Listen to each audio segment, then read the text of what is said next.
Hello there, and welcome to episode 54 of the video game podcast, PlayStation Pals.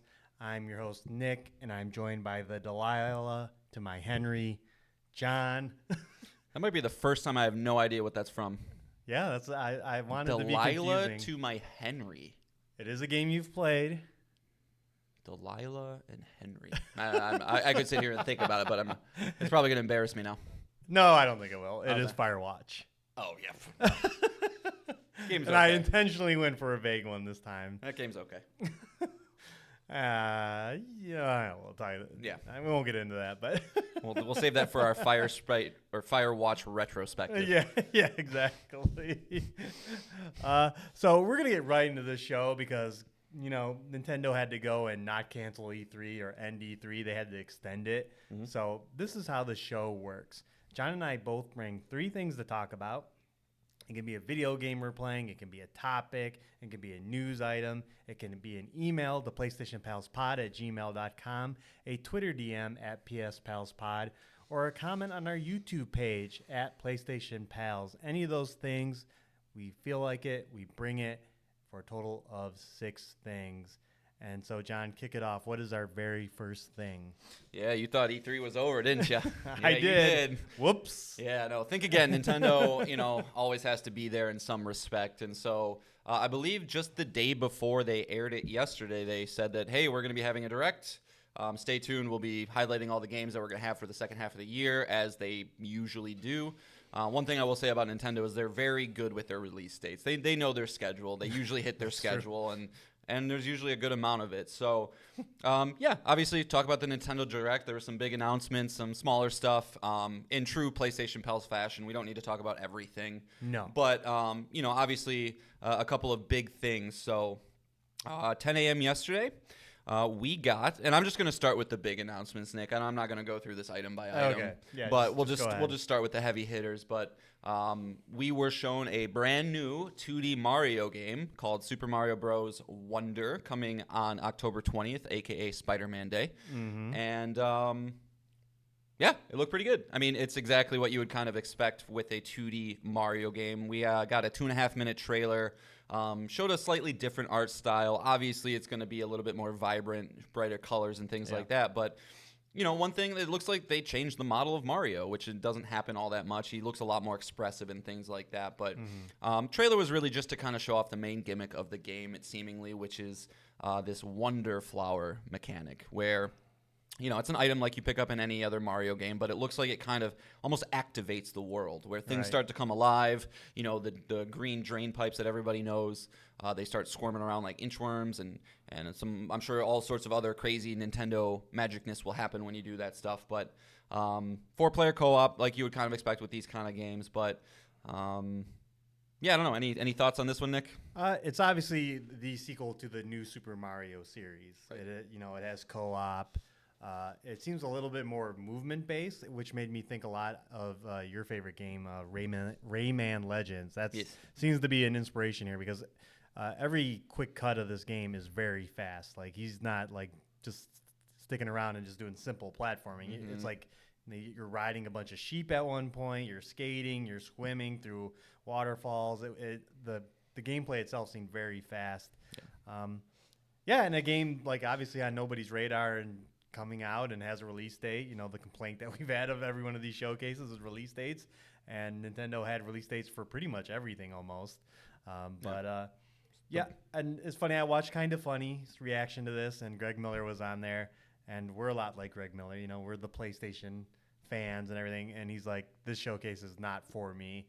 And I'm going to say that probably about 90% of the games here is that they are not for me. I'm not a Switch owner. Sure. I have never had a reason to own a Switch. This game does not change that. So, sure. But it did look fun. Yeah. Like I wouldn't mind going to someone's house. I mean, they're like, oh, let's all play this together. I'd be down. It'd be a fun one to bring into work and kind of play for a little bit. But, I mean, I hope they take inspiration from Rayman Legends. That's probably the best example of that style game, in my opinion. So that'd be great.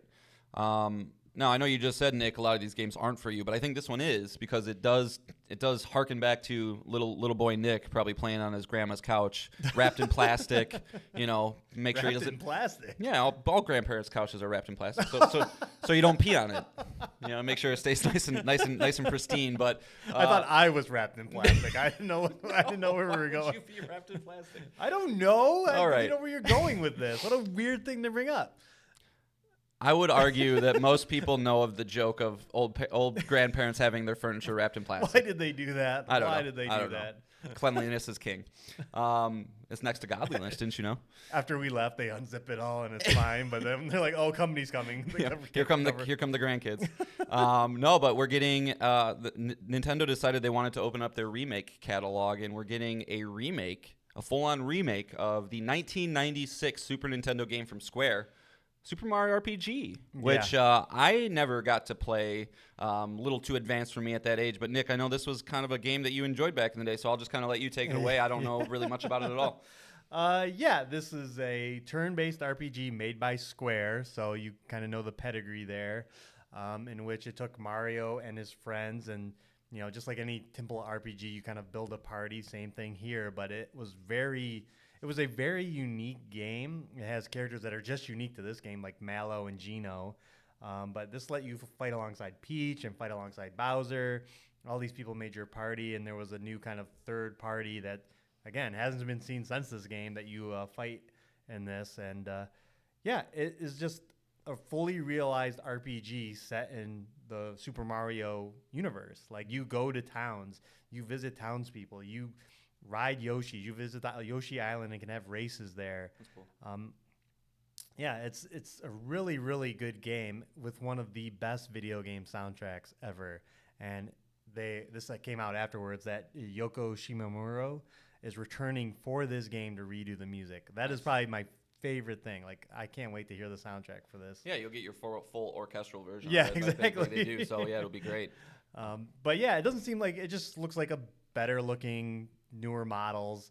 They're very clean, the models, so that's kind of a little off-putting. But no, this is a great game, and again, a remake of a 1996 game is a very good thing. Like, very few people have had access to this game before. So yeah, and like I said, I wonder if this is going to start a snowball effect of like, Nintendo, remake this one now. No, remake this one. We remake this one. I mean, obviously, the holy grail of that would be Ocarina of Time, probably. If they start remaking Zelda games, like, watch out. But yeah, I'm excited to check this one out. Question for you about this game, Nick. I imagine the story is probably fine, as that's not probably the main draw. Mm-hmm. Would you say that the mechanics of this game are on par with, like, Final Fantasies and other turn-based JRPGs, or how would you hold it up to those juggernauts in this genre? Have you ever played Mario and Luigi? No. Okay. So this is but I will say, I think there was a game called Bug Fables that, like, there's like timing mechanics with the attacks, right? Yes. So if an enemy attacks you and you hit a button, you will take less damage, and you'll see your character, imitate, like, either protecting themselves. And same thing when you're Mario, some of his super attacks will constantly keep jumping on all the enemies. And if you can time your buttons presses there, you'll get an audio cue and you'll get more damage, and that's for all the characters. Okay. So you're not just. It is a relaxing game. Like, there's no active time. Like, it's Mario's turn. I love that, dude. I that's why I like Final Fantasy X so much is because it's a complete stopping, and 7 screws me up. Yeah, so exactly. So when it's your turn, it's Mario's turn, you can sit there and you can decide what you want. So do you get to see the order in which people are taking their turns? Because that's also another thing I like. Sorry, okay. I don't know that specific. I like being able to strategize it out. But I'm pretty sure, that you get to that the order is pretty much the same. And I believe it's funny. I think when you level up, there are only 3 stats. It's like health, magic, and I think like speed or something. Not attack.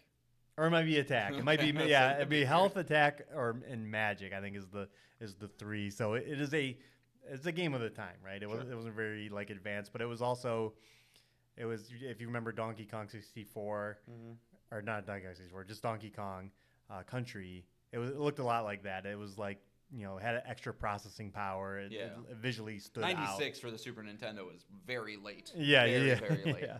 So no, this is very exciting. Like again, is cool. One of my we didn't bring it on our favorite games of all time, but I would consider it out there.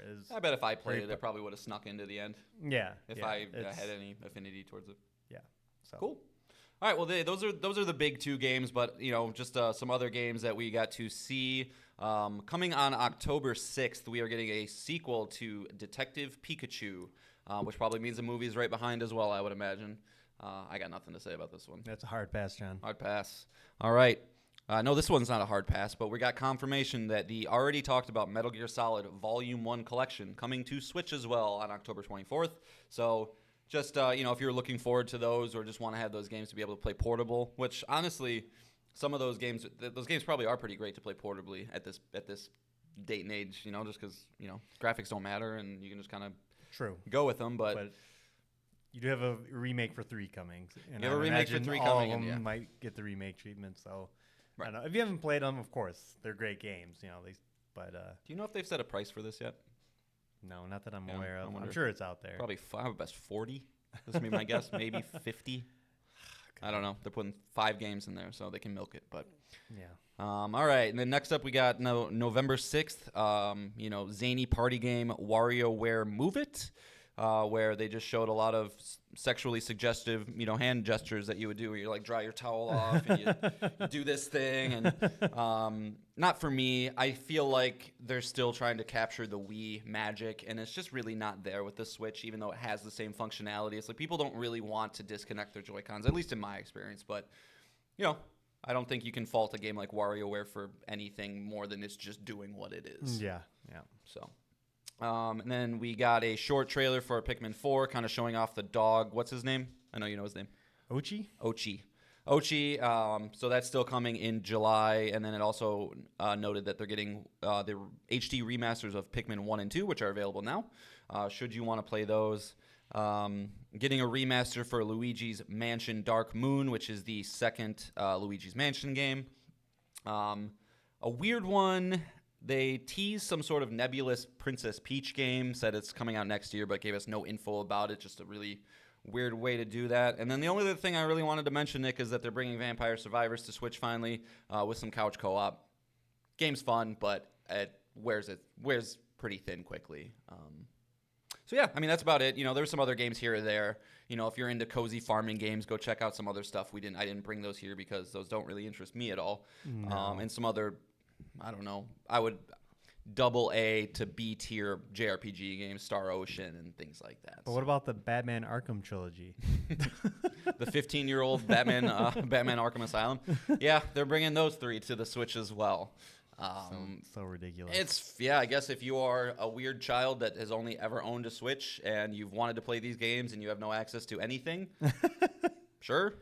But not for me. Such a funny thing to highlight. But I know Nintendo's been doing this forever because they're always hardware behind the competitors. So they're always like, oh, look what we got. And it's like, just don't highlight that in your direct. Come on. Yeah, no joke. I mean, Arkham Asylum was 2009, right? It was that long ago. So long ago. So, but they're there if you want them. Pretty good little direct. I mean, anytime you get Mario showing up, it's going to be a big deal. I think some people did want to see a 3D Mario or what's up with Metroid Prime. Or a Switch successor. Yeah, I think this direct was a pretty good. I think it was kind of good proof that the next big Nintendo thing, we're probably getting it, because every single game that was announced on this is not pushing hardware. It's not pushing it at all. I think next year we're going to see, maybe at the end of this year, if there's like a late fall direct, you'll see the intro of it with a spring-ish release date. That would be my guess for it all. But well, do you even have to try when you've released arguably game of all time with the Tears of the Kingdom? No. They're kind of when Microsoft had their conference, expectations had to meet a certain level.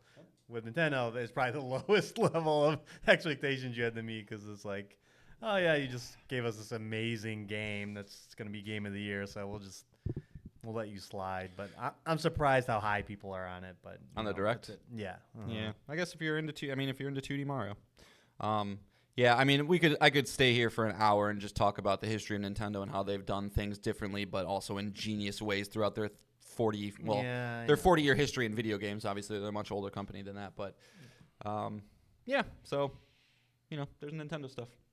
But more pressing, more relevant to this show, we got some review scores to talk about, Nick. All right. Yeah, there's some big game out. Yes. What game is that? Big summer releases here, folks.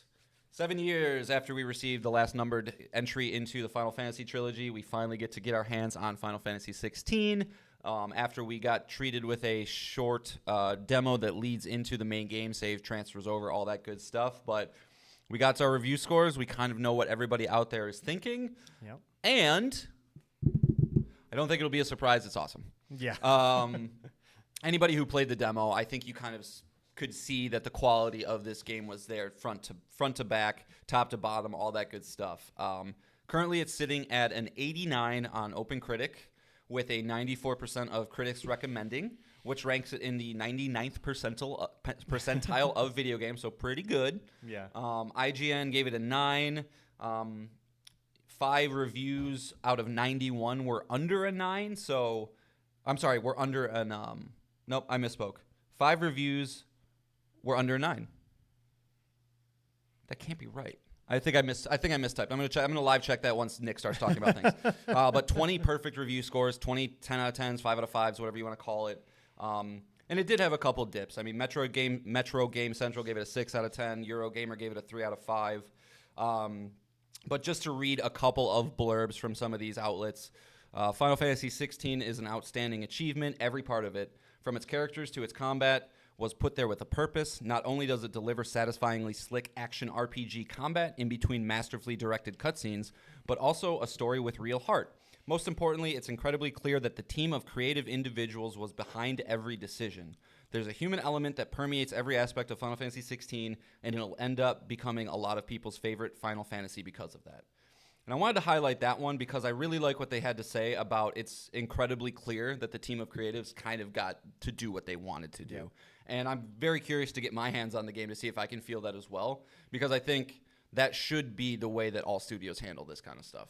Yeah, and I think I mentioned to you that Jason Schreier has an article out there now about how Square Enix lets them do whatever they want from Final Fantasy to Final Fantasy. And obviously there's a long gap between each one, so, the industry changes, so it's good that not only is the series progressing, but also it's not like, Final Fantasy 15 was so successful, 16 has to be this, or right. Or we want you to go to what Remake 7 is doing. Like, we want, it's what you guys feel is the best fit for this series and where you want to take it. And yeah, very few series get to tell a new story, new world, new everything, new lore every time. Apart from the few times, like Final Fantasy X got a sequel, Final Fantasy 13 got a sequel, but that's pretty incredible.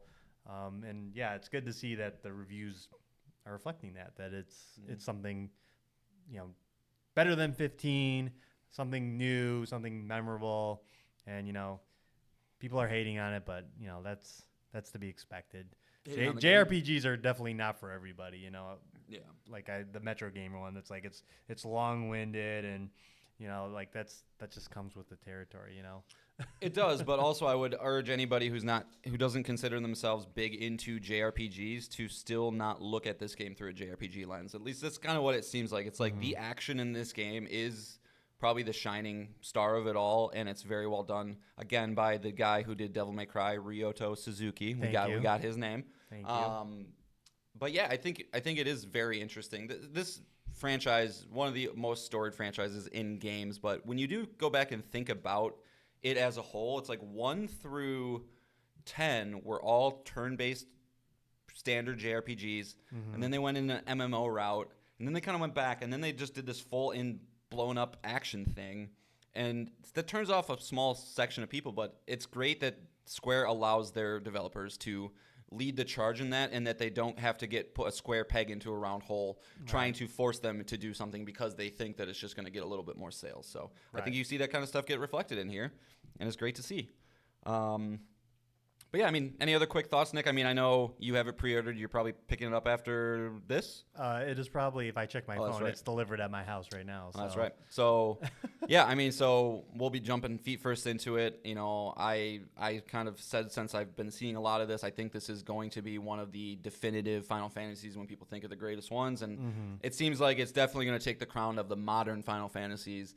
It remains to be said when it comes to like all of it, because that's such a wide range of anything that. Right. Well, I like turn-based stuff. Well, so I like 6. Okay. Well, I like fast stuff, so I like 16. It's like, well, you can't really do that. So. Well, like we were saying, like every game is different. It's like and it seems like everyone you meet is like, I beat this one, and this one, and I bounced off of this one and this one, and I even feel like trying these other ones. And same here. It's like it's been a minute since I've completed a Final Fantasy. The last one was 13. Look, except for a remake, right? Oh yeah, remake. Yeah, remake. That's but kind of its own thing. But the mainline games is like, oh yeah, I completed 6, 7, 12, 13. now probably this one too. But yeah, I think that's also, again, speaks to like the creative choices that they mix it up. That everyone seems to have their favorites and bounces off of, the ones they don't like. But. Did you see that report that the staff at Square Enix is asking when they're going to be able to remake 6? So that's what they want. And if it seems, I'm just saying, it's a big job. That is a big job with I don't know how you remake a game, a sprite-based game like that into what they could do with it now. I don't know how you do that, but I mean, you can, but like, how much time does Square Enix have? Like, it takes 3 games and possibly 10 years to remake 7. So, and every RPG is that big. So you're looking at least two games. You're not gonna remake 6 in one game. No, I agree. I bet they're probably just looking at the staff that they have right now and what they've done with the franchise. Yoshi P and people like that, and be like, we gotta pump out as much Final Fantasy as we can now because we have such a solid core group that it likes working on this stuff. So yeah, maybe they're just throwing everything at a wall and just seeing what sticks or what people are passionate about. But I would expect, as we've talked about on the show, many Final Fantasy games to come, many spin-offs to kind of keep coming. And it is possible, like when all these like senior developers leave, like Yoshi P and Tetsuya Nomura and like these guys that have been at Square forever, that the new and up and comers will be assigned these projects because they're a lot smaller and easier. Like, okay, you're remaking Final Fantasy 6. And you know what engine you're going to make it in. All the art's already there. All the character models are there. You just have to, it's an easier project to tackle than being like, okay, you're taking over for Yoshi P. Give me Final Fantasy 17, please. Yeah, figure it out. yeah, figure it out. So, there could be a rise in that for sure. That, if that one rumor we were talking about last week about Final Fantasy 10 and Final Fantasy 9, and they want to remake all 9 of them. I 100% believe. But 10 I don't. But yeah, that we could see a rise of that, especially like I said, when these senior guys leave, it's an easier project to bring up the new people. Yeah, so I think that makes sense. All right. So yeah, expect thoughts on that game next week. We'll kind of figure out how we want to cover it. Obviously, we don't want to spoil people, but it's the big release. We want to talk about it, probably at least bring it a few weeks, and then we'll have initial impressions, but I bet we do a bonus episode on this one. So. Yeah. So. Unless we hate it.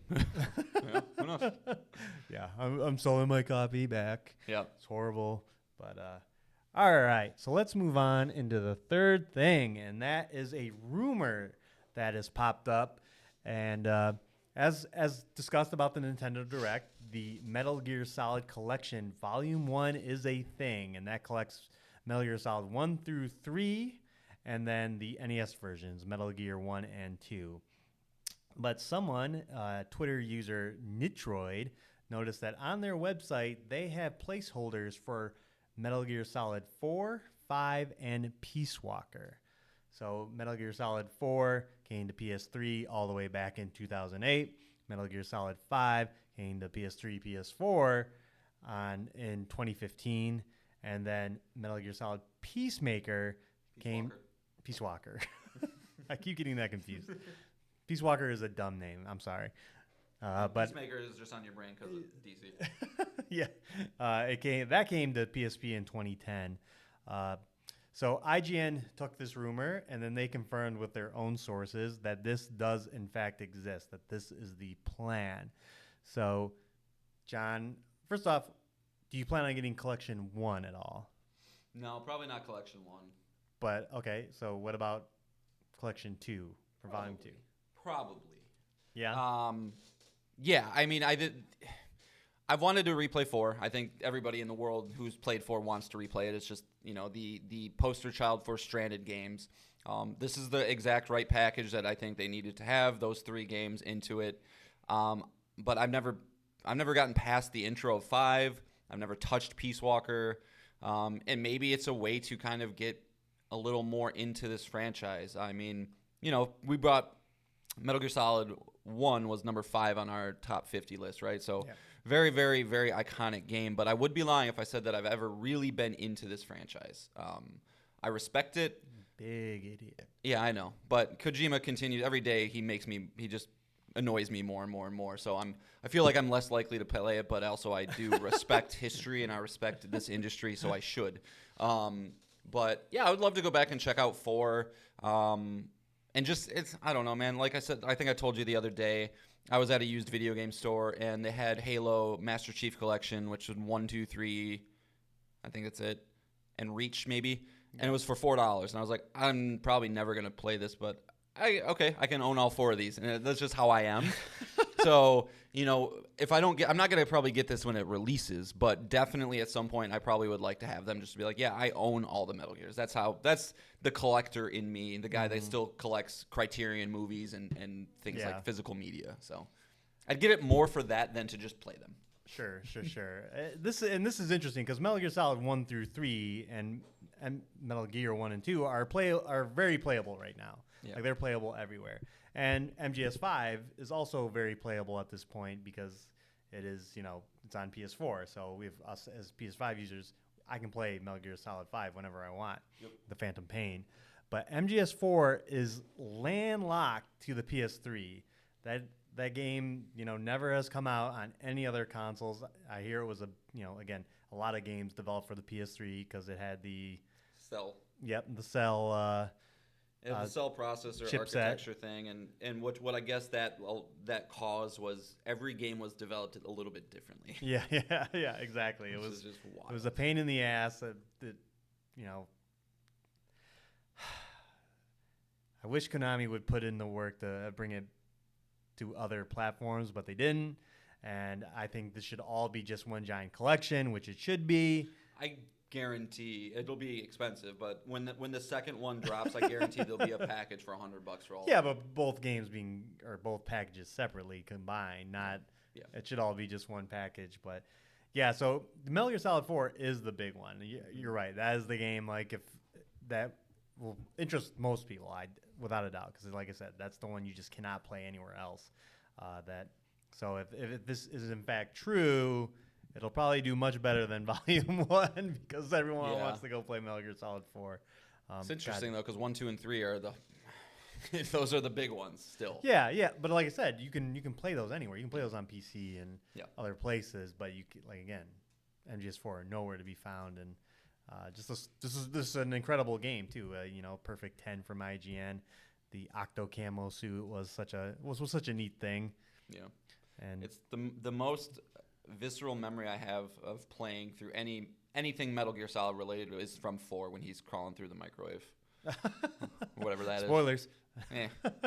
When did that game come out? Yeah, 2008. Yeah, I don't care.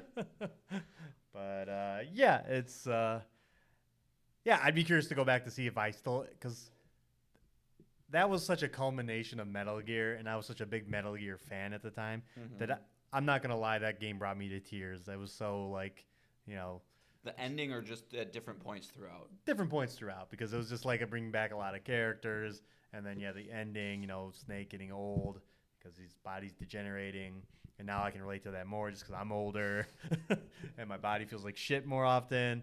So that's true. Yeah, I wonder how I would feel going back to it, or I would see it for what a lot of people outside see it for, long-winded, confusing. Kojima has to over-explain everything. Like when I see all the faults, very cutscene heavy.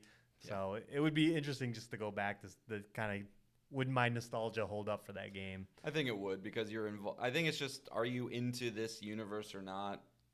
So are you willing to sit through a 45-minute cutscene? Because that's what it I think the longest cutscene in that game is between 45 minutes and an hour, which is nuts.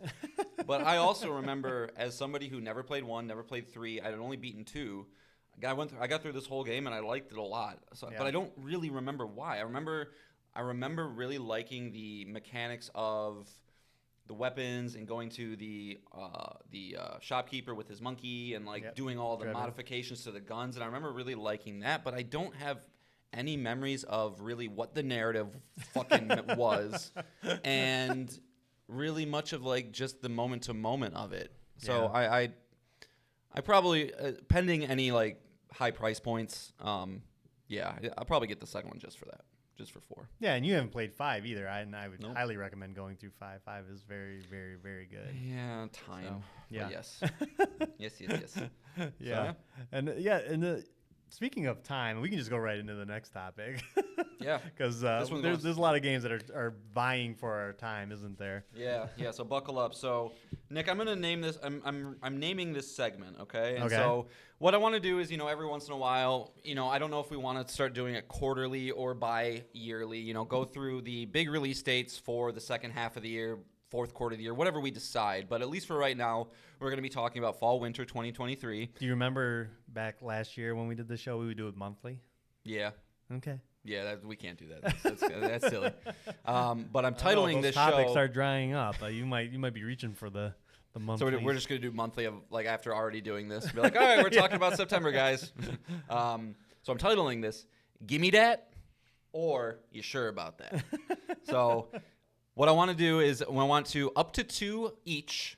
We're going to pick 2 of the games that we think are going to be either awesome or people aren't paying attention to them enough, or just something you want to highlight. Try and up to 2, and vice versa, right? So if there's a game that's I don't know about this one, stay clear. Okay. That's going to be a You Sure About That? And if it's good, it's a Gimme That, which is I think you should leave reference.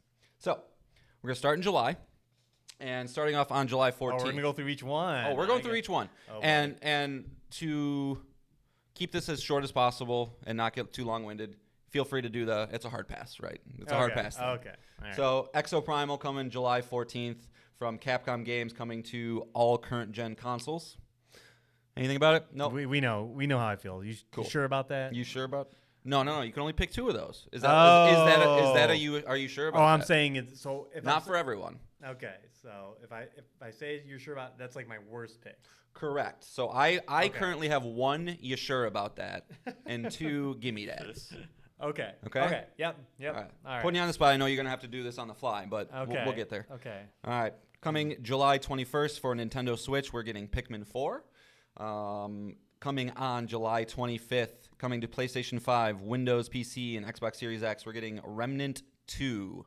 Which, just real quick, it's not one of my picks, but I'm still low-key excited about that one. I think it could be fun. You'll see. We'll see. Pessimistic Nick. No, the internet is hyped about it. It's fun. Yeah, it's just not my thing. And we're getting a Telltale series game coming on July 27th, The Expanse, which this is not the original Telltale team. If listeners know or will remember, that team basically got disbanded and it kind of reformed itself. So this is, I believe, the first game since then. Yeah. Don't quote me on that, but I think it is. No, it is, yeah. Okay, so, that'll be interesting to see just on a industry level. Mm-hmm. Kind of a little sneaky one here. July 28th, Disney Illusion Island coming to the Nintendo Switch. Anything to say about that one, or keep going? I think it is one to watch. It is speaking of Rayman Legends, a 2D version of that with Disney characters. Look it up. It looks pretty good. And it was at the Summer Game Fest Days of Play, and so there are impressions out there, and they seem to be very positive on it. So we'll see. All right, and moving into August. So I don't remember much about this one. I remember it being at a showcase over the past year, but Atlas Fallen. This is going to be a You Sure About That? This is a You Sure About That? Yep. All right. So this is the sand surfing one, if that rings a bell. I remember sand being a thing. So this is it looks like a Monster Hunter. Like, that's what I would say, but the unique mechanics are mobility, which is always a good thing. Don't get me wrong. But There's just something about it. Who's the developer on that? This is Deck 13. Yep. I'm looking Yep. now. Okay. Well, I haven't heard of them before, so I've heard of them. They did the Surge games, the Surge and the Surge 2. Okay, fine. And I'm fine with that. those are above average Souls knockoffs, but still in the 70s, I guess. So Yeah. okay. Yep. Oh, they did the Lords of the Fallen game too. Well, look at that. Yeah. So The one I that's really coming up that we're gonna also talk about. Well, Or they did. They probably did. Maybe they didn't. They probably did the first one. God, I 'Cause hate it's Lords so of the Fallen. It's so stupid. No, they did this one too. Oh wait, no, this is the original. Sorry, it's impossible to look for because it's Lords of the Fallen or the Lords of the Fallen, which is just. Oh my god. Nope. So not the upcoming one. It's the Okay. old one. All right. I'm sticking to my. Yeah, that's fair. Sticking to my point. All right. August 18th, Jet Set Radio knockoff. We're getting Bomb Rush Cyberpunk coming to Nintendo Switch and Windows PC, which is weird that it's not coming to PS5 or Xbox. Perennial football game at Madden NFL 24, August 18th. Same day, we are getting a asymmetrical horror game. You know, that's almost its own genre at this point. We're getting the Texas Chainsaw Massacre coming on August 18th. August 22nd, from EA Games, Immortals of Avium coming to PlayStation 5, Xbox You Series mean X. EA Entertainment? Oh, yes. They separated. They separated themselves. EA Entertainment. Immortals of Avium, that's that first-person magic battle mage game. That's you sure about that from me? Yeah. Are you yeah. sure about that? Yeah. It could be cool. It just something looks off. It looks slow. It looks like there's too much going on. Yeah, we talked about this in our Summer Game Fest discussion that it showed up at the PlayStation Showcase. Yeah, there's something not right about this game. There's something off. I don't know. And the delay, that's a little more. Yeah, because it was supposed to be out a month earlier. my main podcast, Sacred Symbols, Colin's all about this. He says on day one, he's like, I'm in there day one. I'm like, That's I don't. fine. It's like, but he knows so much about video games. What do you see that I don't? I just don't get it. All right, next on the list. Give me that, Nick. Armored Core 6, Fires of Rubicon, coming August 26th to PlayStation 4, PlayStation 5, Windows, PC, Xbox One, Xbox Series X. Put your money where your mouth is. You going to pre-order it? No, because I have morals. No, I don't know. I don't need to pre-order to prove anything, you know? Like, when it comes out, when it gets the previews, when it's like, hey, if you like Soulsborne games, because for those who don't know this is developed by From Software, makers of Elden Ring. Well, I heard that do not factor that in because this is not that. No, right. But, like, I still think it's a quality. Like, the team is unrivaled Right, with just right. vision and enemy design and systems and things like that. So Right. I fully expect to have a lot of their flair and flavor into it, but a totally different kind of game. That's kind of what I'm expecting. I would love. You remember how we got that state of play about Final Fantasy or just the Starfield Direct? Yeah. God, if this game could get one of those to just go That'd be great. go right into all the systems, I would love that because it's high on my radar. Believe me, like I want to buy this game day one. Yeah. But I am unsure if it is because we said Armored Core 5 was poorly received, and obviously that was a long time ago. Yeah. We're dealing with a different From Software. Yes. But who on From Software is making this? From Software is probably very large now since they're very successful. Who knows with this one? So Yeah. I mean, it's a little. There's some questions. It is interesting though. I think From Software might be the developer with the most amount of faith for me. Probably them. they've earned it. It's them or Supergiant. I think is probably just in terms of teams that just click with me and they don't miss. They've earned with it, but this is also a very very different game. For So sure. We'll see. But For sure. All right, next up, I got it back to back. Gimme Dats. Give me that, Nick. So you're using both your gimme dats? I'm using both my Gimme Dats. Oh, using Sea of Stars coming August 29th to Nintendo Switch, PlayStation 4, PlayStation 5, Windows PC. I didn't realize that game wasn't coming to Xbox. That sucks. Beautiful, beautiful looking game made by Sabotage Studios, the developers of The Messenger. We've talked about it on the show. Absolutely gorgeous. Probably the most gorgeous looking pixel art I've ever seen. They came out with a demo for it a while back on the Switch. It plays well, very Chrono Trigger reminiscent, but it's a turn-based RPG in that pixel form. But I think this game has a very, very high ceiling. The Messenger was incredibly well received with being a 8-bit/16-bit. side-scrolling game that had a somehow pretty decent writing, lots of jokes, a decent story, and that was their first outing. So I think that Sabotage, assuming they have that same level of quality about it, it just looks like they're just taking everything that they know and learned and just fucking going all out, balls to the walls with this one. And so very excited to get my hands on that. Was it your most anticipated game of the year? One of your 5? Was it? I think it was, yeah. Yeah, I think so. I think it was. All right, coming up next, Baldur's Gate 3, August 31st. We're getting the full official release for PlayStation 5 and Windows PC. CRPG.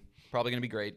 Just really, really, really, really, really, really intense. Yeah, this game is kicking off. We'll get into them all, but like what a next 30 days of RPGs is pretty wild. Yeah.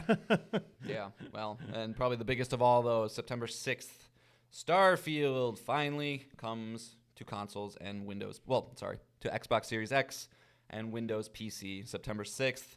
Don't need to go much more into this. Yeah. It's probably going to be great. A lot last week. Yep.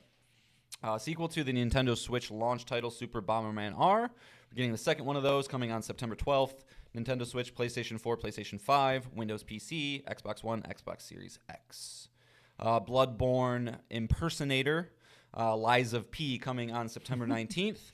PlayStation 4, PlayStation 5, Windows PC, Xbox One, Xbox Series X. What's wrong? When are you playing this demo?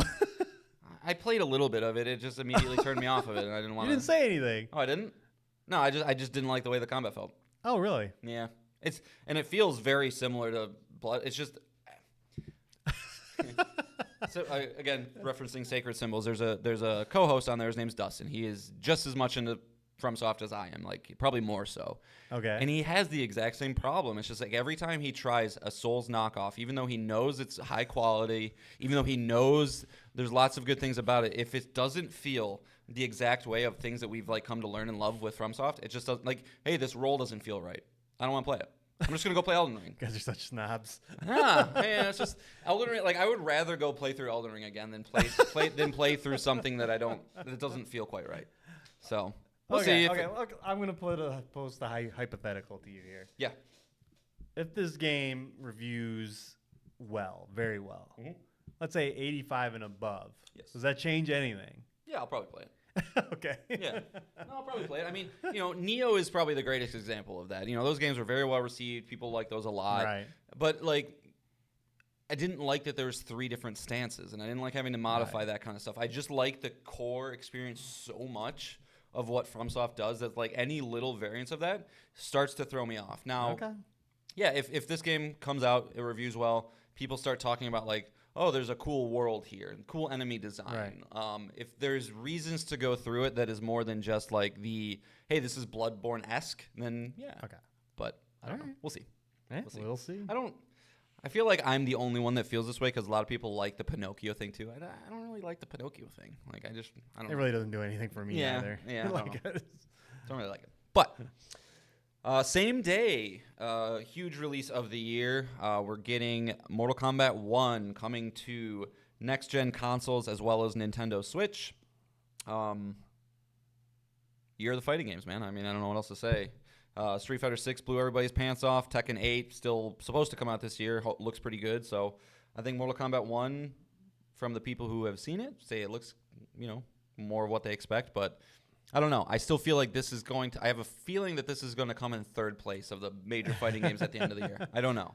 Well, we don't know when Tekken 8's coming, but also we had not seen, again, Homelander or Omni-Man. It's true. And that could be a big deal. So could, yeah. We'll see. It's interesting because there's been a lot of fighting game news and things this year. It's like I'm kind of realizing how people play fighting games a little bit more. Specifically, my one friend that I've talked to you about, and like he only plays Ryu. That's all he does. Yeah. And it's like, the idea is like, oh, like, well, maybe Homelander's my guy. I'm just Homelander all the time. Like, I could see that being like fun and getting a reason to get into the game beyond just like it's Mortal Kombat. So I kind of get it a little bit more now. Yeah, and I think that's like DLC characters. My recommendation for anyone is to try out everyone first. But yeah, when you lock into somebody, because it's just there's too much when you're trying to learn multiple characters and how to do combos with multiple characters. It'll just probably normal fighting game people can do it, but I certainly can't. So You know? No, the only game I've ever been able to even come close to that is the original Super Smash Brothers. Like, after probably about 300 hours as Captain Falcon, I'm like, all right,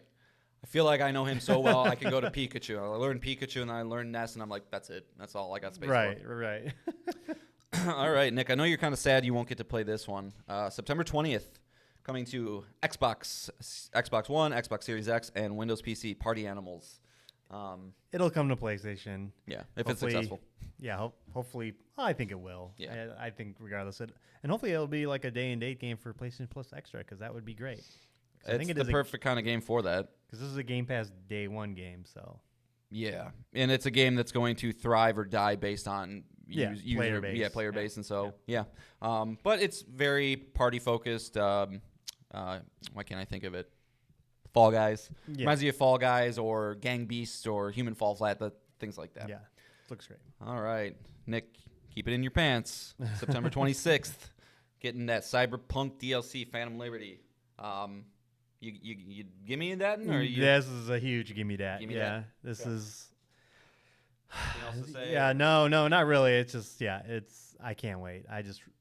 I'm counting down the days. I will submit. I will have time off. I will be doing whatever it takes. I want to be playing this day 1. Yeah, I'm trying to think now because, not only your advice, but everybody's advice now is to wait to play the base game until this comes out.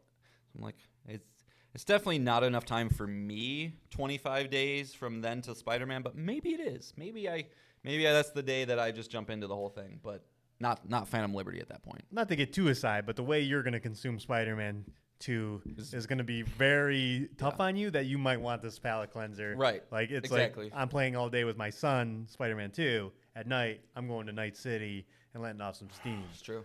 see some robot boobies. Yeah, there you go. So Yeah, it is gonna. Spider-Man 2 is gonna be a whole thing for me.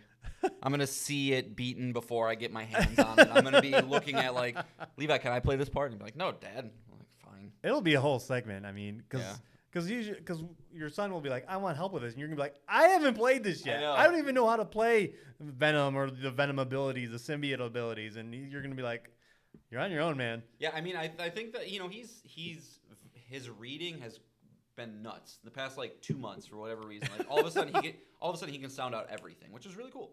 But yeah, maybe I will just be like, dude, you've played over 500 hours. I swear I'm a good dad. Over 500 hours of the original Peter Parker and Miles. You can handle everything combat-wise. I guarantee it. If you need help with a puzzle, I'm there. Otherwise, nah. Yeah, I might just have to shut him down. Yeah. Where were we? Got sidetracked. Okay. Into October. Yeah. So as discussed, Detective Pikachu 2, October 6th. October 10th, Forza Motorsport coming to Xbox Series X and Windows PC. This is the more realistic racing version of the Forza series over on Xbox. So I know those people are all about it. One of the first big October games. Here we go. Assassin's Creed Mirage coming to PlayStation 4, PlayStation 5, Windows PC, Xbox One, Xbox Series X. I don't have anything to say, but it's a big one. Yeah, and it's only $50. It'll be. Oh, really? It looks good. Nice. Yeah. Okay. Yeah. So if you're into the old style, there you go. It was supposed to be yet again another expansion to Assassin's Creed Valhalla, and they spun it off into its own game. It just so doesn't make sense. it's probably got the 15 to 20 hour length, which is probably actually That's a good. breath of fresh air for that franchise. Which Valhalla took me about 70 to 80 hours to beat. So just the core. yeah, exactly. Without the expansions and all that. So Yeah. Annoyingly named The Lords of the Fallen coming on October 13th to PlayStation 5, Windows PC, Xbox Series X. It looks really pretty. Like I was gonna say this looks like this a 1-to-1. looks like the best representation of what makes FromSoft, like what elevates them. So Right. I'm curious about this one. First one wasn't well received, as we just discussed. Different studio making it, so maybe they can do it. But some of the bosses that they've shown look pretty fucking gnarly and cool, and it fits the vibe. So I got my eye on this one. Okay. I'm more optimistic about this one than Lies of P. But we'll see. Yeah.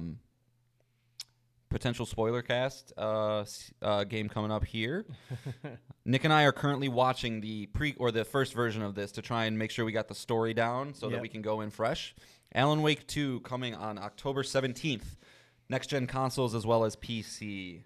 I have this sneaking suspicion because delays are going to happen. Like this schedule is, This is the one as it is right now. And when you look at October and all the games coming out around this game, this might be the one to get pushed. I didn't even think about it until this moment, but I would agree, man. 3 days until Spider-Man and Super Mario come out. It's like, I mean, it's perfect in one sense because October is horror month. Like, right.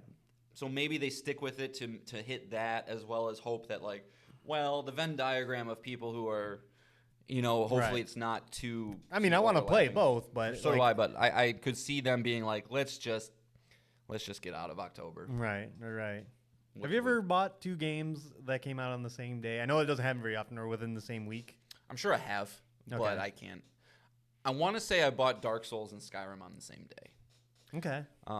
Yeah, that could be true. Because I did buy Left 4 Dead 2 and Modern Warfare 3 or Modern Warfare 2 on the same day, and I mean, yeah, and of course there's like Christmas mornings and things like that. Yeah. Like, what do I play?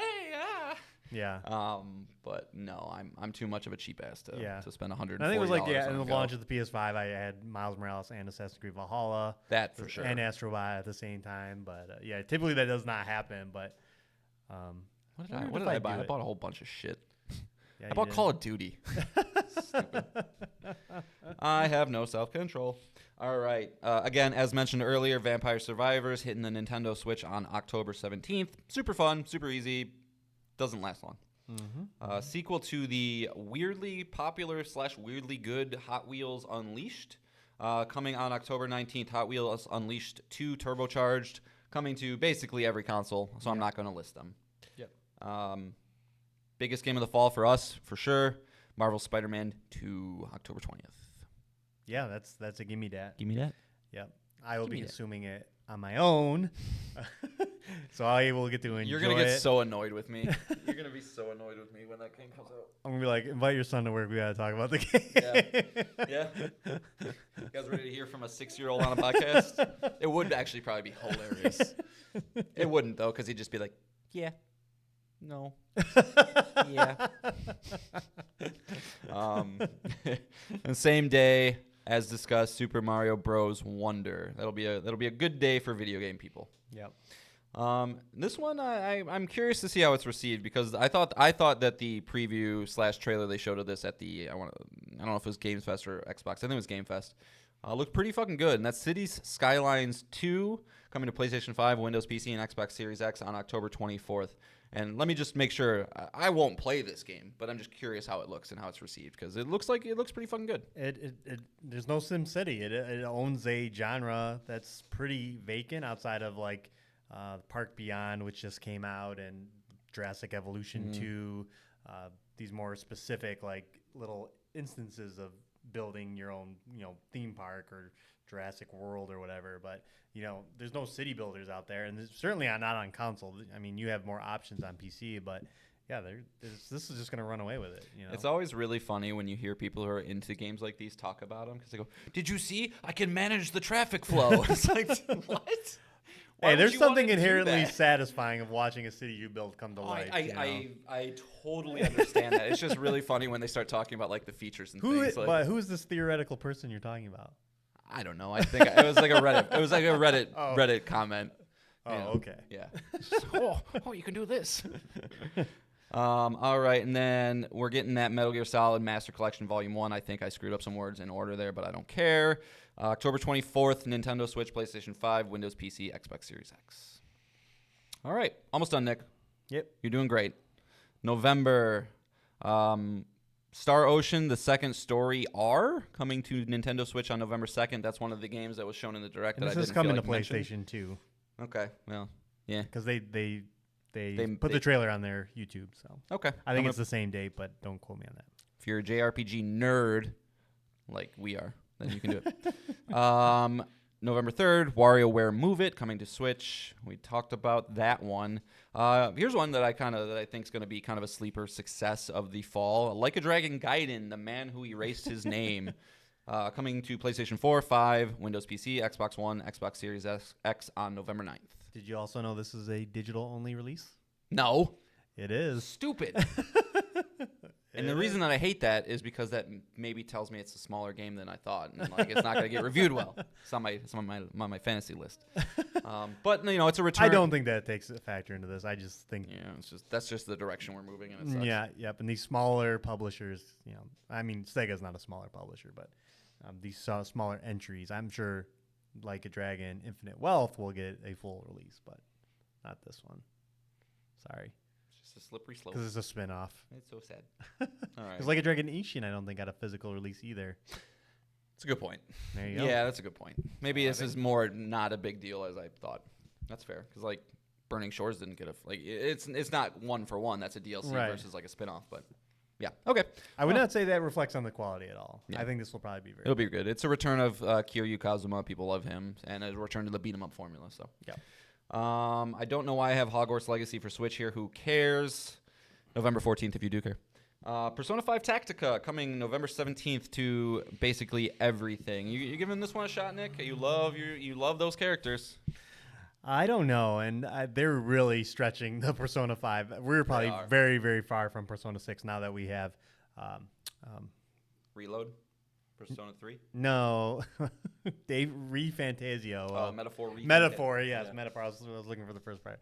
Now that we have that, I bet you Persona 6 is long off. And all the spin-offs, we got the dancing game. We got Persona 5 Strikers. And now we got Persona 5 Tactica. I'm sure it's great, and I really do, but I don't know. I gotta see how this one reviews. I don't know. I don't know if I'm ready to go back. Yeah. I mean, I will say, like, we... I think we knew about Project RE Fantasy from that team like back in 2017. We did. So like maybe they're just very good at balancing two teams at one time, and Persona 6 is this is a different studio, so there is still the existing studio that works on Persona. Then yeah, I don't think it'll cross over. But the director, the three big people, the composer, the art, the guy that does all the art, and Studio Shino is left. Is it Studio Zero? Yeah, that's what Studio Zero is. Metaphor Re-Fantasio. Yeah.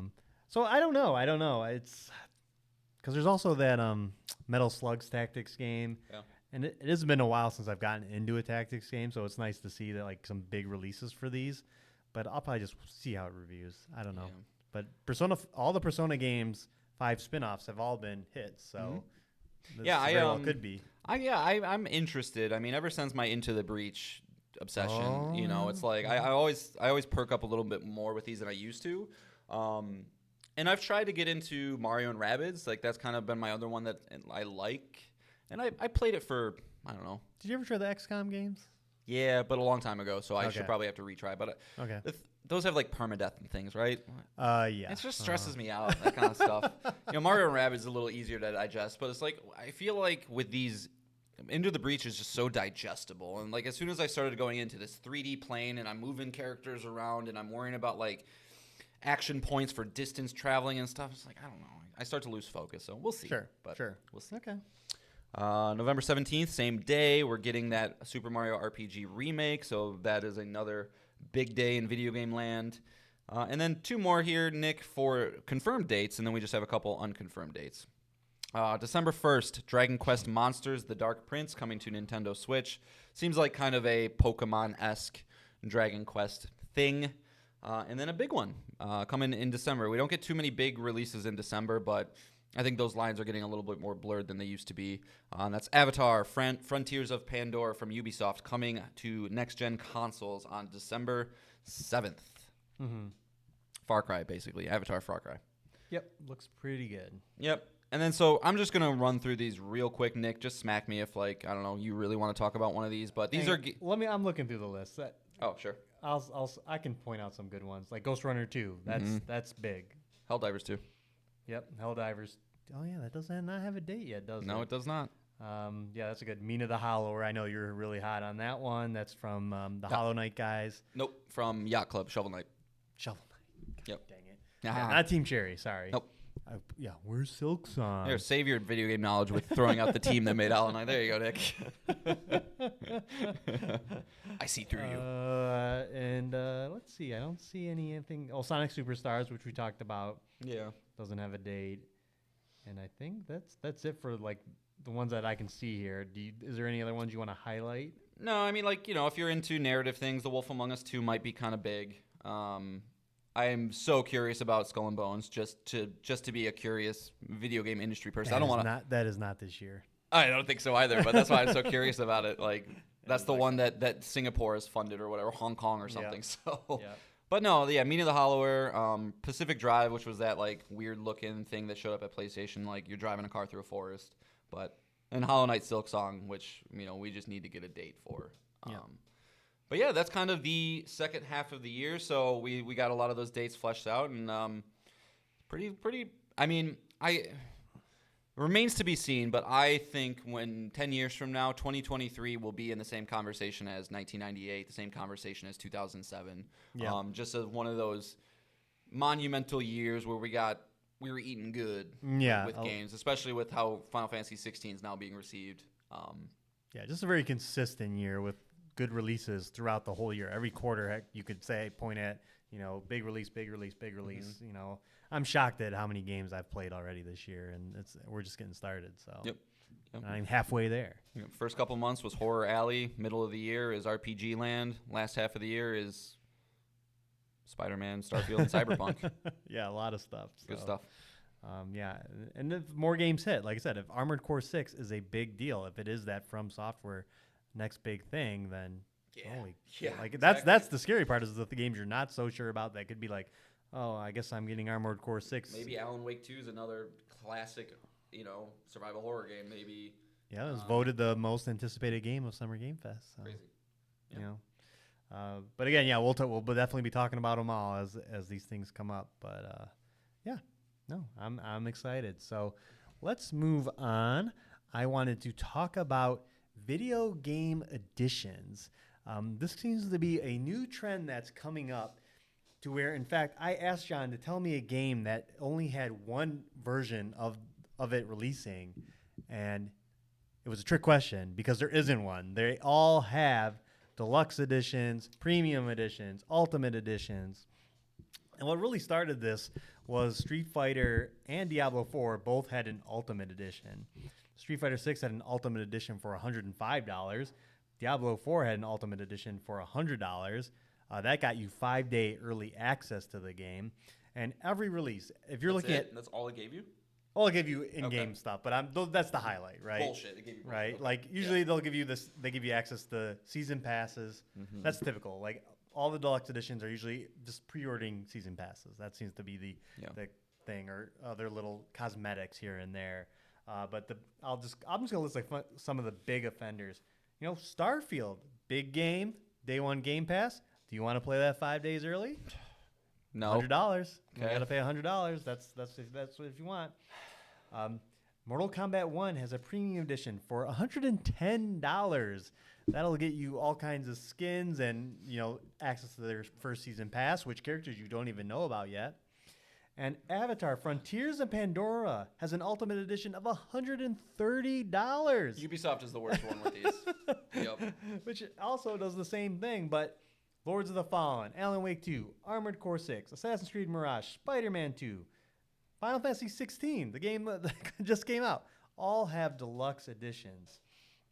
Okay, and with that premise, I'm going to ask John a question because this is how it usually goes, and with most things. Like, it's not okay until it's your game doing it. Right. So let's just say Hades 2. Damn it. Hades 2 has, let's say the base game is $50, but for $90 you get access to all their content post, and you get to play the game 5 days early. And maybe you get some new skins, new armor, new weapons. Maybe you get an exclusive weapon. If I got an exclusive weapon, that might be the thing. This is very much you have to put your money where your mouth is type moment. This is a yes or no question. I think I don't. I think it makes me too icky to justify it.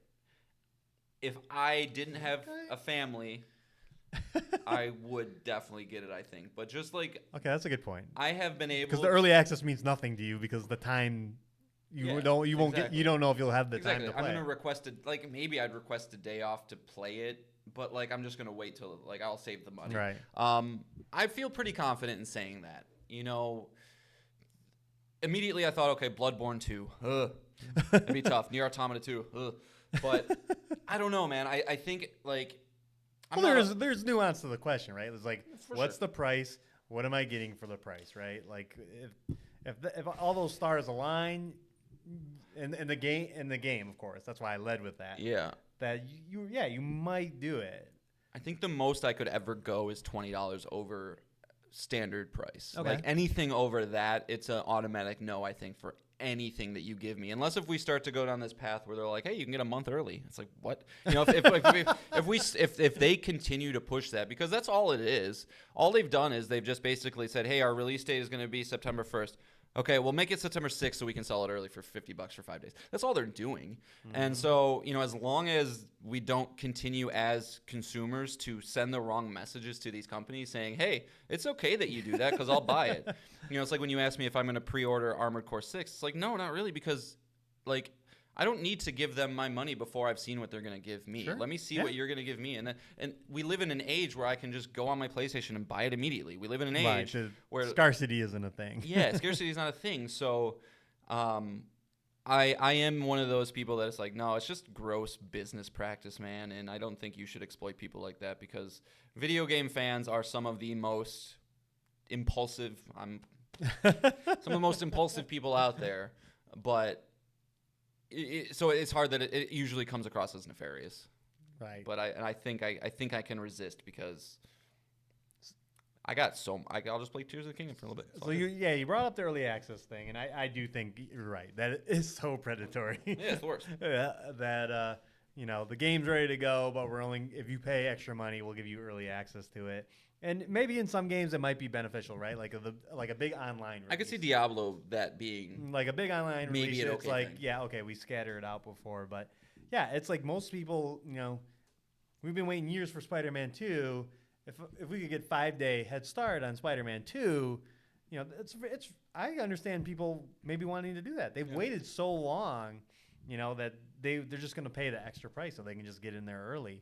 But I agree with you. It's pretty gross. Yeah, it's interesting too because you're one of those people that really wants to play Spider-Man, right? You get it 5 days early, which probably tells me that you're a person that's going to dedicate a good portion of your free time to that game over the next couple of days. Right. Do you really want to beat a game before its official release date? Really?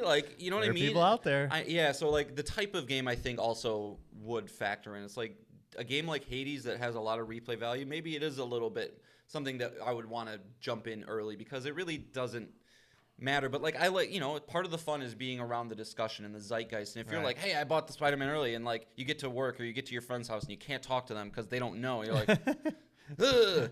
So it's just I don't know, man. I don't like seeing it. I'm used to it, so it doesn't really bother me anymore. Right.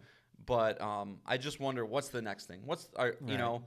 Is it going to become common practice that if they fucking locked behind a weapon in Hades, that's not just a skin. That's a different way to play a game.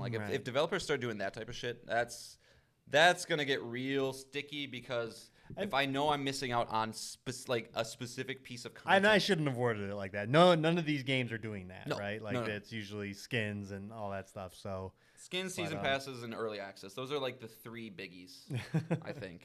Okay, so we got that. But what about these deluxe editions? And so these deluxe editions are usually, like I said, you're pre-ordering, and in Spider-Man's case and a few other these cases, you're getting extra skin, a little bit extra content.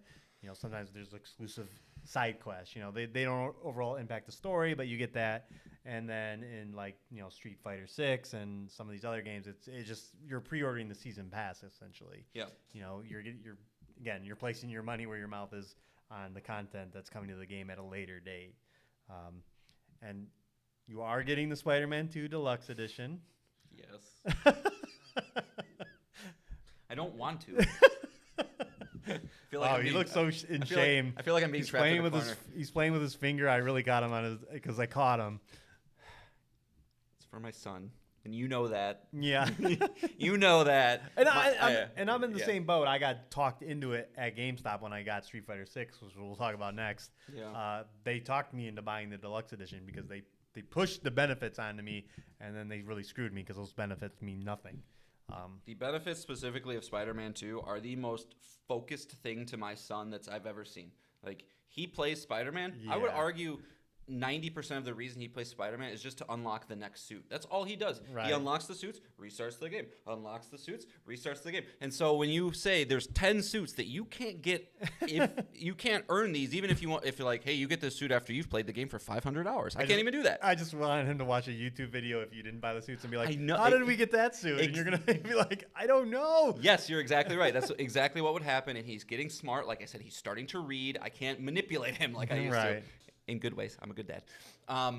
So Okay, so obviously this is a very specific Yeah. use case for you. So I won't hold you over the coals for it because it's like, yes, your son is he's a good kid. He's obsessed with cosmetics, in which he should be. Yeah. Changing your suits is great. yeah, because in no world am I getting this if it's just for me. You know, as you much to your chagrin, I am the guy that doesn't care about character creators all that much. I'm turning around on them ever since Cyberpunk a little bit because that one's really good, but. No, like I don't care how Spider-Man looks. Like I'll just rock whatever color scheme I like for the whole game. I'm not switching, but yeah. So I don't know. Deluxe editions I view the exact same way as all the other stuff. It's all nonsense. It's all nonsense. Well, like I said, it's all nonsense until the perfect stars align of it's your favorite game, the content's really good. You're just like, fuck it. I'm just gonna do it. And you know, you're spending $70, what's $80? You know, it's Right. we rationalize it in our head, even though it sucks all around. It should everything we're talking about should just be the game should release 5 days early. The content should already be in the game because you bought it. You know, but games are also expensive. Businesses make money.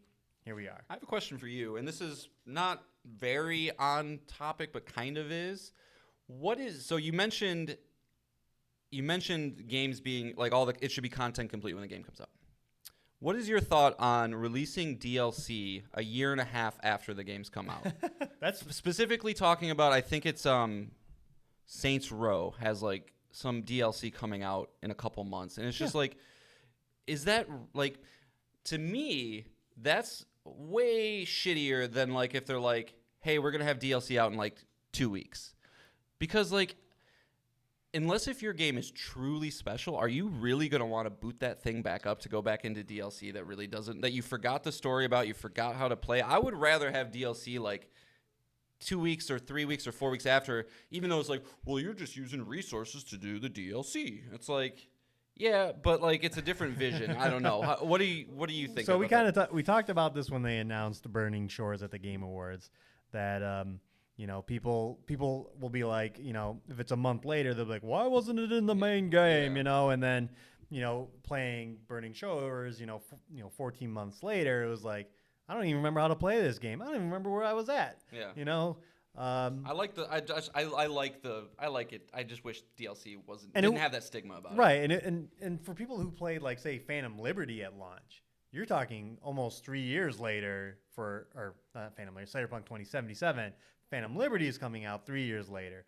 And even think about Shadow of the Erdtree for Elden Ring. Mm-hmm. And I know these cases are different because I played Cyberpunk last year. You just finished Elden Ring. If they announced DLC at the Game Awards for February, you know, that would be 2 years since the release of Elden Ring. But for you, it'd just be 8 months. So I don't know. That's kind of like on a case-by-case basis. Because now that I just mentioned that story, it's like... Everything in this case-by-case, yeah. You know, everyone's completing games at their own pace. You know, I don't know. I would say I wish it was like 6 months. Let's get the in between. Like not too long.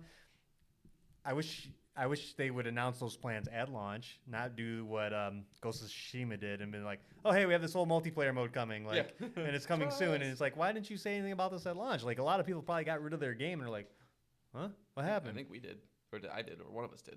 I don't know. We were able to play it together, so I think we both still have it. Yeah, it might have been a thing where I was like, yeah, they revamped it or something, and I was like, I don't have my copy anymore. But anyway, didn't mean to sidetrack us. No, you're good. Yeah, that was a pretty big sidetrack. Yeah, I was just like, because you mentioned like the whole DLC coming like there should be content complete. It's like, I don't know. I used to be that way, but I'm not so much anymore. Well, I mean, content complete as far as the pre-order bonuses, anything you get that they throw in the pre-orders should be in the game. Like, I understand the content comes later. Yeah. You know, I know you weren't talking about that in that specific instance, but it just. But that Squirrel. again, yeah, it's the world we live in. That video games are expensive, and these are all corporations, and they're gonna try and find ways to make money, and it sucks. Well, that's why there's some speculation that the Persona 3 Reload, being that it's that base bullshit version, is because they want to be able to then release another remake version of the Fez stuff, right? So it's like, it's you never know, right? You never know, right? The reasons are always money, but yeah, it sucks. Like I said, there will be people that really want to play Starfield are gonna wait for the day and date stuff, and it's just gonna be all over the internet. Mm-hmm. It's like if a show. Like the Last of Us show, you were able to pay to see it 5 days early. Like, can you imagine that world? Yeah. I don't like that. That's even scarier. Yeah. Because then there's a whole spoiler culture around it. Yeah, you just have to okay, this is early release day. Shut down Reddit for 5 days. Yeah, exactly. If you really care. Shut it down. Yeah. Shut it all down. But I wanted to discuss it. But obviously our opinions it's a pretty shitty practice. But it sneaks its way into our lives. I get it. I do get it. It's just. I don't know, man. I don't have enough time as it is. So sure.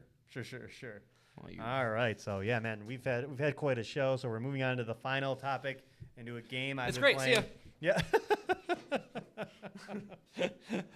It's Street Fighter 6, and I've had it for almost 3 weeks now. Because even after less than 24 hours later, after saying, I'll get it when it comes out, it didn't take. I've had a situation where.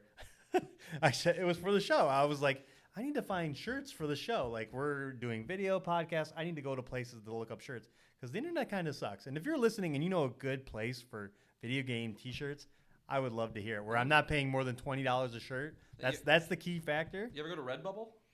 Well, I'll check it out later. But but anyway, so I was gonna go to a few nerd shops nearby that were located in the mall, and in the mall was a GameStop.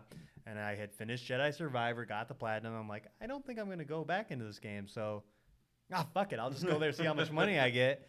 And again, physical copies. Me and John love it. They're like, oh, you got $44. I'm like, just give me Street Fighter 6. So give me that. In which it was a great experience overall. They just talked Street Fighter with me for, like 10 minutes straight, 2 different GameStop employees. And this is where they upsold me on the Deluxe edition. Because he said it would save me so much time in grinding, but he was wrong. Fucker. Knew it. He lied. I did get the resource he was talking about. The resource is not very important, so I didn't care. But, so. Gotcha, bitch. But I got the season pass, and it all worked out because ultimately I really love Street Fighter. And even just getting it is going to give you more motivation to be like, I should really play this today. Like, you know what I mean? Yeah. I did this. But yeah. Yeah, so they got DLC characters. That's what I got in the Deluxe edition on top of, and it was only $10 extra. That's pretty good then. Yeah, so I'm just pre-subscribed to the season pass, the 4 characters that are coming over the next year. And then I got a little added bonus in these drive ticket resources. For $10 more? Yeah. I take back everything I said. That's a pretty good deal. Yeah, it wasn't bad. But yeah, what Street Fighter 6 is just kind of like Super Smash Bros. Ultimate. It's just kind of a love of the franchise. It's like 3 different modes. You got the World Tour mode, which is the single player story. You got the Battle Hub where you can go and just be in a lobby and just chat with other people. You can play old Capcom games. Correction, I said Streets of Rage. That's a Sega property, right? But it's Final Fight was what I was looking for. It was Final Fight was the game I was looking for. But you can play Final Fight. You can play Mega Man games. You can play the original Street Fighter. Sega. Yep. Okay, good. You can just go play these old games, and then finally you actually have the normal the normal Street Fighter 5 package was, which is the online fighting, and then the arcade mode where you just fight fighter after fighter, and you get little graphic cutscenes, but.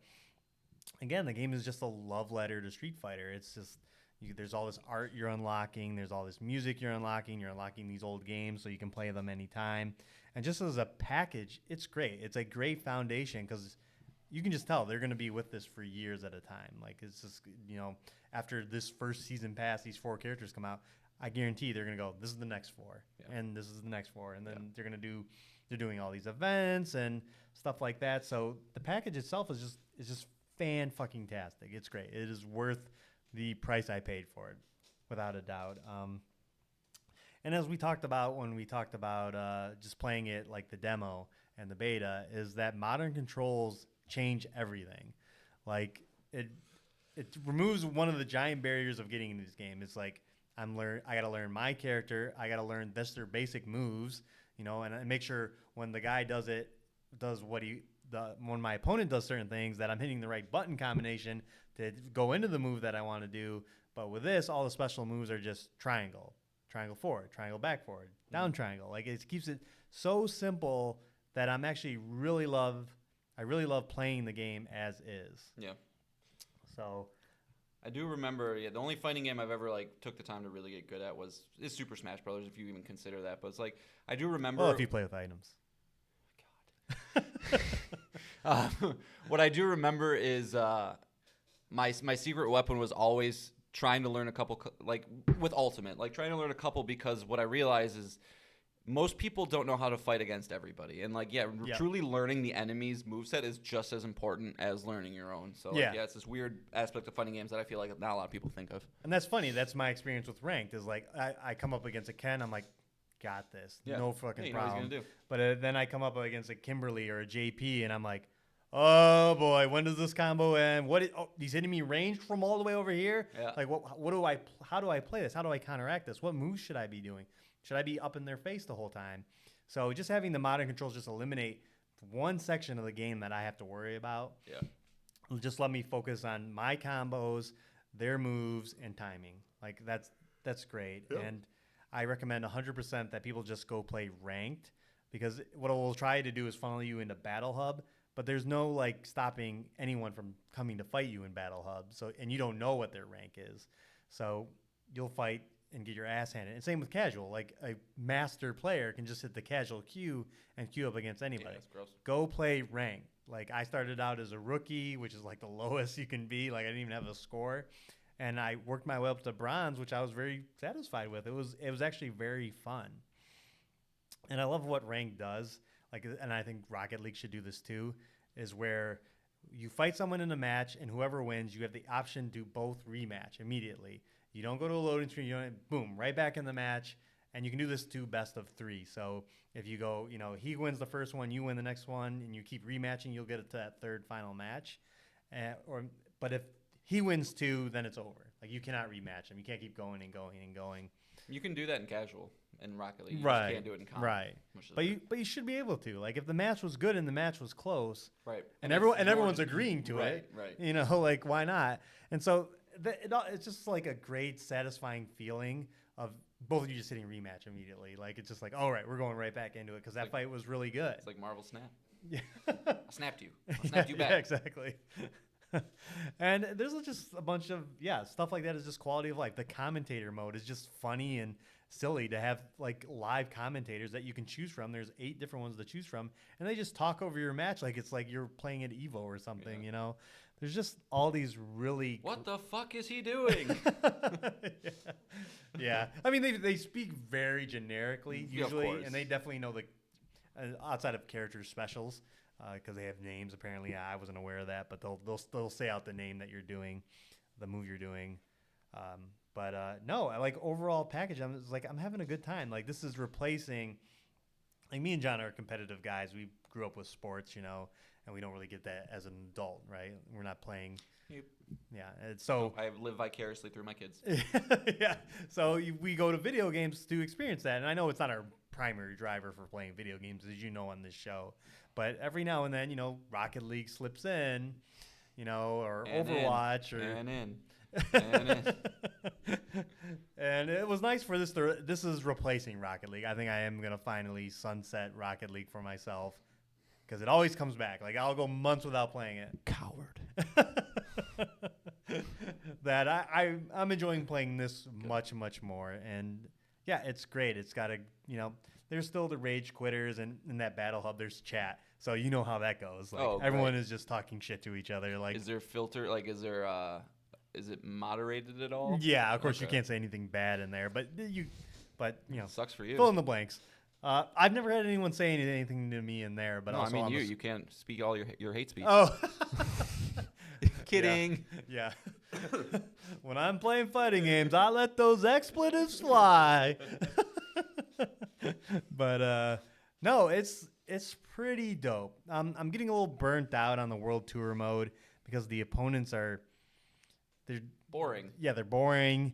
They have levels too. So if you're playing a level 40 guy, his health bar is just bigger. And it's just like it's not a fair fight. And it drags out. Like moves that, in a normal match would take off a third of a health, or a combo that would take off a third of health does nothing because their stats are just higher. Yeah, it's not fun. And it's just frustrating. And you can use items mid-match, so you kind of have this little cheat, like you can gain more health. But it's just a grind, and I'm not. Fighting games need to be perfectly balanced, and if you start implementing things like that, it's just all of a sudden it's like, well, what? Yeah, I'm gonna fight a real person and feel good about myself. Right. So it's like I want to see that mode to the end, but it's like 20 minutes of that, an hour of like a warm-up. the hour of fighting grounds. It's warm-up. like so. But again, just a great package, a great set of characters. All the new characters are great. The community seems to be really loving this game. Yeah. All from all sides. They're obviously there's always going to be people that are like, oh, here's a balance patch already, and it's like it's been out for 2 weeks. Yeah. Like, calm down. Yeah. But yeah, as a fighting game noob who last attached to Mortal Kombat 9 or Injustice 2 or Street Fighter 4, like that's kind of the last few fighting games that I actually enjoyed. This is the one I'm going to stick with. Like Injustice 2, I went right on, which was the direct last game I played. I went right to online. And I'm like, I can't do this. I'm not going to do it. And who's your character, Nick? It's Cammy. Yeah, you pervert. No, yeah, man, I'm happy you're enjoying it. Obviously, the discussion around it's all positive, and I want to get it, and I feel like I should, because obviously you would be the person I'd play with, and I can't let you get too much better. You know what I mean? Like if I were to get it, I should get it now, but I don't know. But I really want to get my hands on it. It genuinely seems like the greatest fighting game in existence at this point. Yeah. Like just from a quality standpoint, probably. I mean, you got your Street Fighter 2s and that kind of stuff, but like if we're just comparing just like a total package, like this is the one. Right.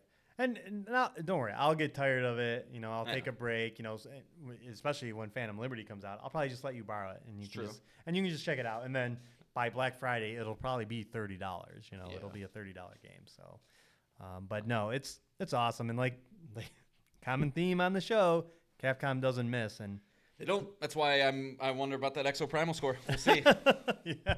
We'll see. So kudos to them. I'm loving it. So that's all I got to say. But I'll probably come back to it. Like I said, this will be in my life for. I mean, I at least want updates when you rank from bronze to silver and from silver to gold. Like we gotta at least get updates of that. I hit bronze and then I took a quick break. And then now Final Fantasy 16 is going to take over my life. So we'll see when the next update is. But yeah, I highly recommend it. If you're on the fence, just do it. All right, John. Well, that is 6 things. I know, like, is E3 over? Yeah. Okay. Yeah, she gone. Okay. But we got Gamescom in 2 months. So opening night live. But outside of Final Fantasy 16, which is going to take all the oxygen out of the room on the show. John and I are both playing it. What else is there really to talk about? Rogue Legacy 2 continues to be fantastic. I've been doing a couple runs of that. It's just addicting. It's very much a one more run thing. But no, man, I think it's Final Fantasy 16's time to shine. Yeah. I'll be still playing Tears of the Kingdom in between when I can't. But no, I don't want to do to this game what I did to Elden Ring. Like I just get it and play it. Put everything else aside. So yeah, I gotta get my copy, but we'll see. Okay. All right. Yeah, that would be good. Because I want to do a bonus episode. Stay tuned for me telling Nick I haven't played it next week. Yeah, and it's always better when we can bounce off each other. Obviously, like even just talking about Street Fighter 6 now, obviously John is humoring me and listening to me talk about it, but it's always better when we can go back and forth. Where, like God of War Ragnarok, like it was just like blah, blah, blah, like that back and forth. So I just know that Cammy's got some pretty sweet thighs. She does. That's all I know. Yeah. She's the third most popular character. So all right, I'm not the only one. Yeah, her thighs aren't as good as Ken or Ryu's, but they're pretty good. That's true. All right, John. So that is 6 things. What song are we leaving them on? What did you pick? Oh, well, I have to honor my game of the year so far. And that's Elden Ring. You might have heard of it. Yeah. Pick the final battle. The final battle is a cool one, as we discussed, because you go from Radagon, which is a humanoid type fight, into the Elden Beast, and the music shifts. And so this is called the final battle by Tsukasa Saito. And it kind of shifts halfway through. So it starts with like kind of epic, your typical ba ba ba ba fight music, but then it like really kind of gets ethereal and weird when the Elden Beast is coming from the ground and all that stuff. So kind of just as a final way to say thank you, goodbye, I love you. Hopefully not the last time I play you, but not a chance. You'll be back. Yeah, at some point. Oh, well, Shadow of the Erd Tree for sure. But the final battle from Elden Ring. What is the Erd Tree? It's a big tree. Is that the big golden tree? It is the big golden tree. I watched a 40-minute lore video. Of course. It's... I don't know. Sure. Yeah. Great answer. Yeah. Well, you'll learn more, I'm sure. Oh, I don't. Actually, I'm going to spoil some shit. Yeah. All right. So, again, thank you for listening. If you have any questions, thoughts, please email us at PlayStationPalsPod@gmail.com. Again, perfect time to do that because we will, for 100%, read it on the air. So, send it in. Send us your thoughts. Just love us. Let us know you're out there, of course. So, again, we will be back next week with Final Fantasy 16 and another 5 things. So, thanks for listening. Bye.